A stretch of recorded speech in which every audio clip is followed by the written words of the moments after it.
नमस्कार मंडळी, मी डॉक्टर निलेश जेजुरकर, मानसोपचार तज्ज्ञ।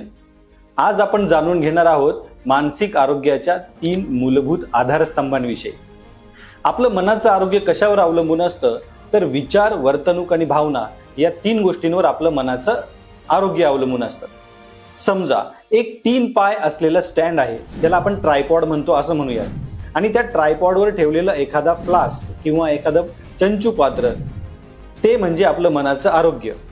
अर्थात आपल्या सगळ्यांच्या आयुष्यामध्ये हे विचार, वर्तणूक आणि भावना हे 3 आधार कायम समतोल प्रमाणात राहतील असं नाही।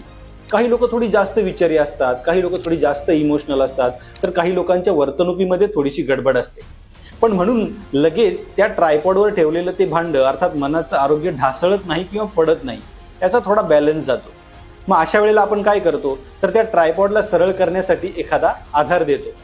तोच आधार आपल्या आयुष्यामध्ये आपले आई वडील, बहीण भाऊ, मित्रमंडळी, आपले कामाच्या ठिकाणचे सहकारी आणि समाजातील इतर लोक हा टेकू बनतात आणि आपलं मनाचं आरोग्य ढासळण्यापासून रोखतात।